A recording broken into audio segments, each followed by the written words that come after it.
Assalamualaikum warahmatullahi wabarakatuh. Selamat malam Sobat Horor Klasik dimanapun Anda berada. Semoga Sobat Horor Klasik selalu dalam lindungan Tuhan Yang Maha Esa. Sebelum masuk ke cerita pada edisi ke-12 ini, izinkan saya mengucapkan terima kasih kepada semua Sobat Horor Klasik yang sudah berkunjung, sudah menonton dan mendengarkan cerita yang ada di channel Horor Klasik. Tidak lupa terima kasih saya ucapkan kepada subscriber yang telah bersedia untuk mendengarkan dan mengikuti cerita-cerita terbaru dari channel Horor Klasik.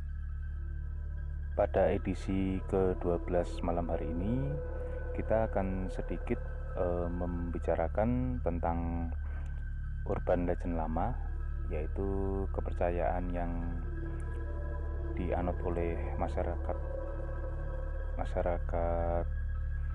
lama, tapi mungkin di zaman sekarang pun masih ada beberapa orang yang mempercayai atau mungkin tahu tentang urban legend tersebut, yaitu pring melengkung. Pring melengkung itu dalam bahasa Jawa ya. Kalau diterjemahkan dalam bahasa Indonesia, pring itu bambu, melengkung itu artinya ya melengkung. Apakah urban legend ini ada di daerah Sobat Horor Klasik? Nah, kalau memang ada, mungkin dengan istilah yang lain nanti bisa ditambahkan di kolom komentar. Di masyarakat Jawa sendiri, pring melengkung atau bambu melengkung ini identik dengan rumbunan atau rimbunan pohon bambu yang ketika seseorang hendak melewati rimbunan itu, tiba-tiba rimbunan itu seperti rubuh, menutup jalan dari seseorang yang akan lewat ini. Itu baik jalan kaki ataupun naik kendaraan. Nah, dan biasanya kalau misalnya orang itu berjalan kaki, dia misalnya berusaha nekat untuk berjalan melangkahi pring yang atau bambu yang sudah rebah di jalan itu, bambu itu nanti akan kembali tegak kembali, sehingga orang yang nekat melompati itu nanti biasanya akan terbawa dan kemudian terjepit di tengah-tengah rimbunan bambu tersebut. Agak horor dan mungkin cukup terdengar tidak masuk akal ya. Nah, nanti akan saya sajikan beberapa kisah horor nyata yang dialami oleh narasumber-narasumber yang sudah menyampaikan cerita horor tentang pring melengkung ini kepada saya. Dan sekali lagi, semua cerita yang disajikan di Horor Klasik merupakan kisah horor nyata yang terjadi pada tahun-tahun lama. Baik, Sobat Horor Klasik, siapkan diri Anda, pasang telinga Anda baik-baik, mainkan imajinasi Anda, dan rasakan ketegangan demi ketegangan menjalar di sekujur tubuh Anda. Kita mulai ceritanya. Pada tahun 1999, Mas Brewo yang saat itu masih duduk di bangku SMA kelas 2 mendapatkan tugas sebagai panitia, bahkan sebagai ketua panitia kegiatan pendidikan dasar atau Diksar pecinta alam, di mana kegiatan tersebut dilakukan oleh sekolahnya. Jadi ceritanya Mas Brewo ini merupakan anggota pecinta alam di sebuah sekolah SMA, dan kemudian akan ada kegiatan pendidikan dasar untuk calon anggota baru. Nah, kebetulan Mas Brewo ini posisinya adalah ketua panitianya. Namun sayangnya kegiatan yang direncanakan akan berlangsung selama 6 hari itu, pada hari pertama dan kedua itu ternyata berbarengan dengan kegiatan latihan dasar kepemimpinan OSIS atau LDK OSIS.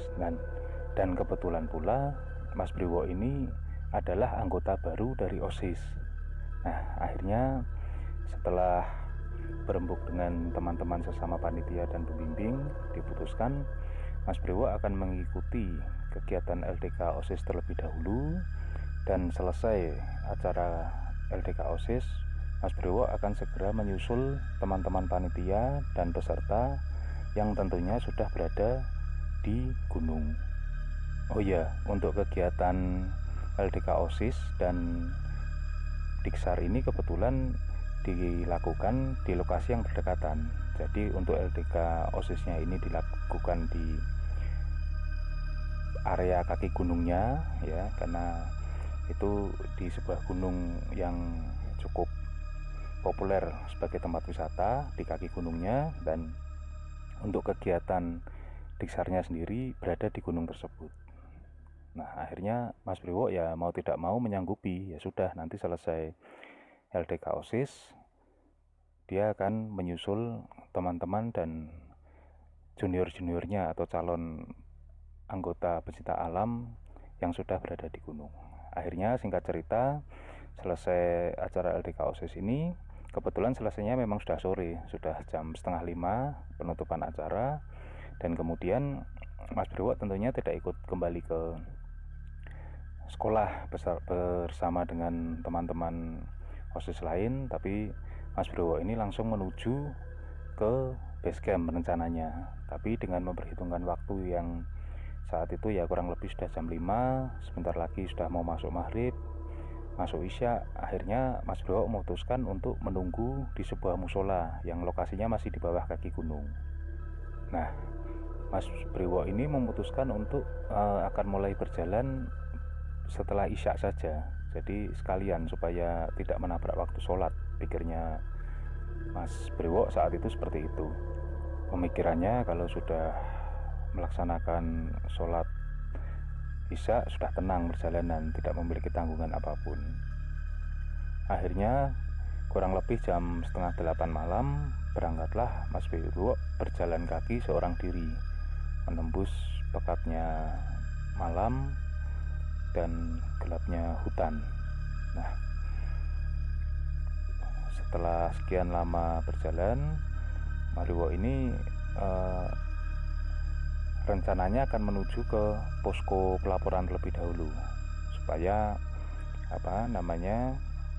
orang-orang posko tahu kegiatan yang berlangsung di sana. Ya meskipun Mas Brewo tahu sebelumnya teman-temannya pasti sudah melaporkan kegiatan mereka ke posko. Cuma Mas Brewo ingin memastikan apakah posko itu tahu bahwa akan ada satu orang lagi yang menyusul di malam itu. Nah, kebetulan jalan menuju ke posko ini awalnya masih melewati kebun-kebun penduduk ya. Sampai kemudian seperti halnya yang umum di perkampungan atau pedesaan itu, sebelum bertemu dengan gapura desa atau persis setelah gapura desa, sebelum rumah-rumah penduduk itu, yang pertama kali dijumpai pasti pemakaman.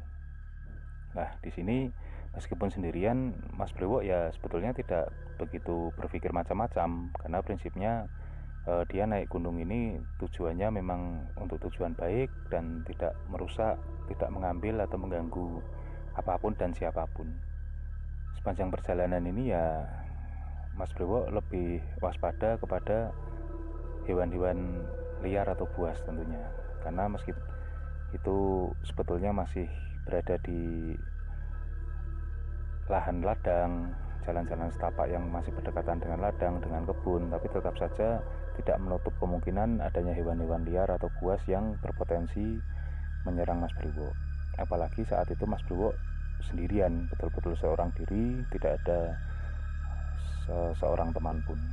Nah, akhirnya ketika perjalanan itu sudah hampir sampai ke desa di mana posko pendakian ini berada, di menjelang tikungan terakhir, Mas Brewo betul-betul pasti dan yakin bahwa setelah tikungan tersebut belok ke kiri, Mas Brewo sudah bisa melihat gapura dari desa.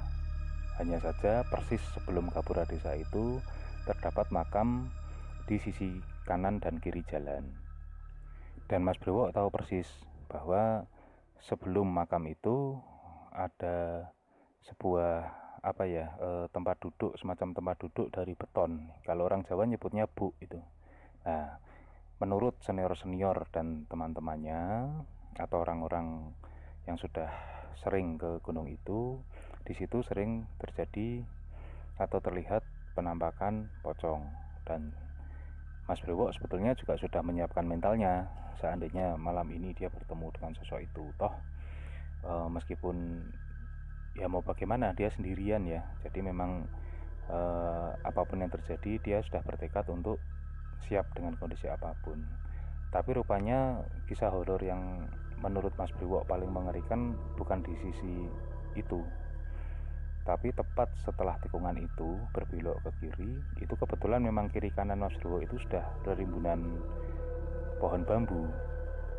Tiba-tiba pohon bambu yang ada di sebelah kanan Mas Brewo ini, beberapa batangnya itu turun menutup jalan setapak yang akan dilalui Mas Brewo. Nah, tentu saja Mas Brewo ini ya kaget, loh ini kok pohon kok bisa turun betul-betul seperti pohon ditebang, kata Mas Brewo. Jadi istilahnya jadi jadi seperti portal gitu. Cuman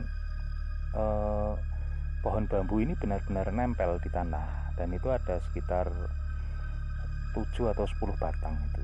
Nah, di situ Mas Brewo ya spontan mengucap istighfar, dan kemudian dia berpikir bahwa ini adalah entah ulah jin iseng atau bagaimana. Dan alhamdulillahnya di situasi seperti itu dia masih bisa berpikir jernih, dan kemudian berpikir mengingat-ingat cerita-cerita dari orang-orang tua, entah dari kakeknya atau dari bapaknya atau dari pakde atau omnya yang pernah menceritakan tentang hal ini. Dan kemudian dia teringat bahwa untuk mengatasi kejadian semacam itu yang perlu dilakukan adalah memetik atau mencabut daun dari bambu itu yang posisinya paling tinggi, atau istilahnya kalau bambu itu dari sebelah kanan rebah ke kiri, lah ditelusuri saja mana pucuk tertingginya, dipetik ketiga daun yang posisinya berada di posisi yang paling tinggi. Akhirnya dengan mengucap basmalah, Mas Brewo ini mencoba mencari dengan senternya, disapulah dahan bambu itu dengan hati-hati, karena Mas Brewo juga teringat cerita bahwa kalau dia sampai melangkahi bambu tersebut, maka kemungkinan besar dia nanti akan terbawa dan terlempar, atau mungkin malah terjepit di tengah-tengah rimbunan bambu tersebut. Nah, akhirnya ketemulah 3 daun teratas itu dipetik oleh Mas Brewo. Dan benar saja, seperti permainan sulap, tiba-tiba bambu itu kembali tegak ke posisi semulanya. Nah, akhirnya Mas Brewo mengucapkan alhamdulillah dan kemudian meneruskan perjalanan. Dan sebelum sampai di gapura tersebut, benar saja di tempat duduk beton atau di buk itu, Mas Brewo akhirnya bertemu dengan sosok pocong yang sering diceritakan oleh senior dan teman-temannya itu. Hanya ya lagi-lagi karena Mas Brewo memang sudah bertekad untuk siap dengan keadaan itu, ya Mas Brewo hanya melewati pocong tersebut yang hanya duduk sambil mengangguk-angguk. Itu Mas Brewo lewat sambil mengucapkan salam saja, assalamualaikum, dan terus berjalan. Hingga akhirnya ketika Mas Brewo sudah melewati gapura tersebut dan menjelang tikungan terakhir untuk betul-betul bertemu dengan posko pendakian, jadi posisinya Mas Brewo itu sudah berada di kampung ya, sudah ketemu dengan beberapa rumah, cuman karena malam hari kondisinya ya semua pintu tertutup dan tidak ada orang di luar. Nah, untuk mencapai posko itu dari jalan lurus itu Mas Brewo harus belok ke kanan dan kemudian bertemu dengan posko pendakian. Lah, tepat sebelum Mas Brewo ini berbelok ke kanan, dia menyempatkan diri untuk menengok ke belakang, melihat ke arah buk tersebut, dan ternyata si pocong itu masih duduk di situ dengan posisi yang sama, dengan mengangguk-anggukkan kepala. Ya, seperti itu. Ya, Itu tadi salah satu cerita tentang pring melengkung. Dan ada lagi cerita yang dialami oleh seorang ibu guru, ya sebut saja beliau ini bernama Ibu Janti. Jadi pada suatu malam beliau ini pulang dari memberikan les privat kepada salah satu muridnya. Nah, kebetulan perumahan beliau itu harus melewati satu kawasan industri yang kebetulan di salah satu tikungannya itu juga ada rimbunan pohon bambu.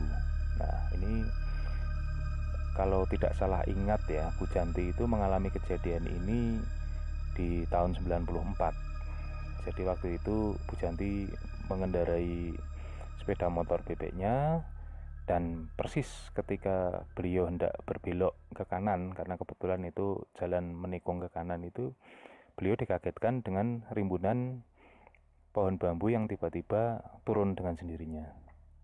Nah, karena beliau panik dan kaget, beliau mengerem mendadak, akhirnya beliau terjatuh di situ.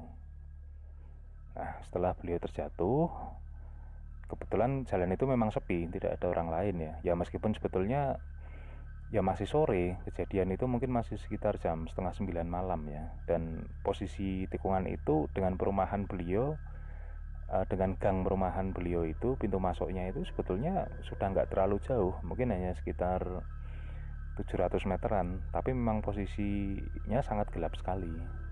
Dan kebetulan di tikungan itu juga tidak ada pabrik yang berdekatan dengan tikungan itu.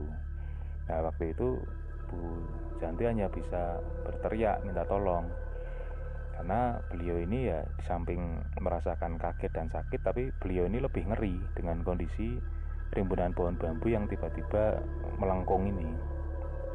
Nah, setelah Bu Janti berusaha mendirikan motornya, beliau ini hanya bisa komat kamit sambil mengucapkan doa dalam hati. Dan tak lama kemudian tiba-tiba, ini tanpa beliau melakukan apa-apa ya, kecuali hanya berdoa itu, rimbunan pohon bambu itu tiba-tiba tegak kembali. Nah, dengan kondisi itu Bu Janti sangat lega dan segera menstarter kembali sepeda motornya. Tepat ketika akan berjalan, dari tengah-tengah rimbunan pohon bambu tersebut, terdengarlah suara tawa laki-laki yang sangat keras dan membahana.